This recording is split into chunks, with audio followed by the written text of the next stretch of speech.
Okay, I had a lot of requests that ask, oh please, let me see more games from the 300 chess games of Siegbert Tarrasch. And so here we are.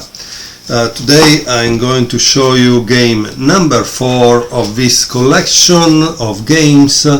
I think at Tarrasch it's very important to watch, because if you really watch all these games, you will definitely learn about chess a lot, about all the chess principles you can imagine. Some games are maybe not annotated a lot, but again, the quantity of 300 will show you all the facets of chess. So this is game 4, Tarrasch versus von Schiewe, and in the time this opening it was called the center counter, e4, d5. Today we call it Scandinavian. E takes d5, and now black plays an interesting move, which is c6. This is a gambit, obviously. What happened here? Here immediately black counter with a pawn in the center what white put in the center, right? So they both are fighting for the center. White takes. The problem here is that if you play this, white gains the advantage of a tempo, because it develops a piece and obliges you to move the same piece twice. Now, computers today have shown that probably you cannot really win just because of that, but at a lower level it can make a difference. Now black plays this, which means he wants to give away this pawn for having a development advantage, because if white takes, he has a piece out, right? So he gave up a pawn for a development advantage. Now here obviously white doesn't go through with that. It doesn't let black gain an advantage and plays d4. As you can see, with d4 white has opened both the lines, the diagonals, for his own bishops, so he has a great game in this point. And black at this point takes back. And here we have a comment by Tarrasch that says, by transposition, this position may also arise in the Caro-Kann defense. So what is the Caro-Kann defense? The Caro-Kann defense is e4, c6, d4, d5, okay, and if white takes, e takes d5, c takes d5, we reach the position, the same position that Tarrasch had in his game. So how do you continue here? Tarrasch doesn't want to have this knight pinned, so what did he play? He played bishop d3. Because you must understand one thing that is always true. A chess player can lie, right? He can lie, he doesn't tell you about his preparation stuff, so they make these interviews, but obviously they are not going to tell you really what they did. Instead, at the board, they cannot lie. Why? Because they try to play the best move, what they believe is the best move, right? So that's why he doesn't lie with that. It means something, right? And what does it mean? That he didn't play knight f3, he didn't play knight c3, and so it's because he wants to bring the bishop out as soon as possible. Knight c6, bishop e3, again, you see it. Honestly, this bishop e3, it's not probably the best move. At this point, he could have taken out a knight, or if he doesn't want to lose the bishop pair, he should have played this to avoid this move. But okay, that's what he played, bishop e3. Knight f6, knight f3 finally, bishop g4. So what's the difference at this point? The difference is that this is protecting this, and so also if this is pinned, this is not going to fall down, but there is still a problem, right? The problem is that once this diagonal is open, because there is not the pawn, black can generally take the queen out here, attacking this and attacking this at the same time. Okay, so let's see how the game continued. h3, bishop takes f3, queen takes f3, and now there is, like I said, queen b6. Here Tarrasch gives you a lesson. Okay, he said it is poor strategy to go pawn hunting, especially the very questionable gain of a b pawn without first completing one's development. So this is what he's doing, right? He's attacking there, and Tarrasch doesn't care to give the pawn because he says, I will get my advantage from what? From bringing all the pieces out and attacking.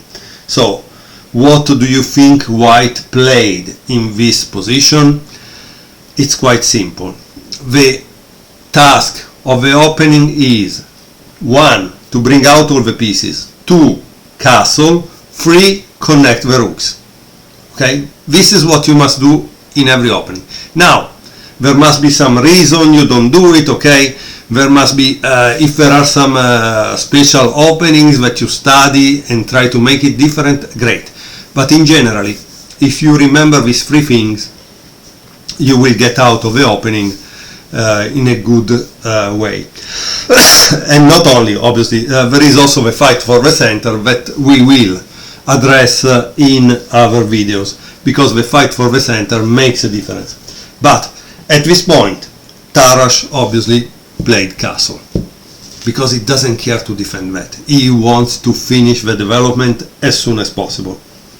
Okay, and here he says this method of developing pieces as rapidly as possible and not shying away from pawn sacrifices and thus acquire open files and attacking chances is only in the spirit of a game, mind over material. Black takes on b2 because he says, yeah, my mind is over the material but my stomach is not. And the game obviously continues with knight d2, because otherwise, yeah, you lose a rook. That's strangely... This is the funny thing, you know. Pawns, like soldier, like the common average Joe, is you can sacrifice it and nobody cares. They are cannon fodder. But strangely, nobody wants to really give a rook away, no? Mind over matter. Yeah, mind over matter. Hey, give a rook away and let's see what happens. Okay, so what does black do at this point? Black is a pawn grabber and takes on d4. And of course, Tarrasch says the second pawn grab is very dubious, but if instead black retreats by queen bishop 6, white will proceed with queen f4, then the rook on b1, and he will have a strong attacking game. Okay, so what if you were white, what would you play now? Right? What do you play now if you were white? Tarrasch played queen f4, attacking this, right? At this point you need to go back. But why queen f4? Because queen f4 allows to enter into the enemy position, and once this retreat, the diagonal is controlled by the white pieces. Honestly, you can already see it now that these two bishops, they control everything. So yes, compared to, look, black, this is out of the game, this is not being used, we are at move 11, this cannot be used at the moment, is out of the game, right? So what would you say is the advantage of black? Because if you say, oh, he has 2 pawns, that's a +2 advantage, you are totally wrong. At the moment, black is at least -8. At least -8. So imagine that. It's a -8 for me. How did black continue? Knight e6. And this is obviously bad. Why is bad? Because this could move and this can come out. But if you put the knight here, in order to develop, we need to do this. And some people don't think about that, honestly. So that's what I tell you. So what do you think white did after knight e6? What do you think how white continued? Because the point of making a videos is that you also need from time to time to pause the video and say, but what would I play here if I was white? White played queen a4, check. And obviously black cannot play b5 because he continued with check after check after check, right? So he played knight d7, but things are starting to go bad, and that's why I told you at this point black has not a +2, black is down of at least 8, now it's even more because the white pieces are starting to get activated. Okay, for just 2 pawns. At this point I think white has already won. Rook a b1, queen c3, and boom, rook takes b7. Can you imagine? The game is starting to be over. It's terrible here, the situation is terrible. Knight c7, and now white played bishop d4. As you can see, now the queen has a kind of problem, right? So what did black do? Black played this. So why bishop d4? Because one of the tactical themes that you will learn, if you don't really know, is to remove the defender. Remove the defender. This queen is the defender of this, that is preventing this from being taken with a checkmate. Once it takes, guess what? It's not that you can keep it up for a long time, right? Rook takes e7, rook d8. And now, guys, I wish you I wish you a Merry Christmas.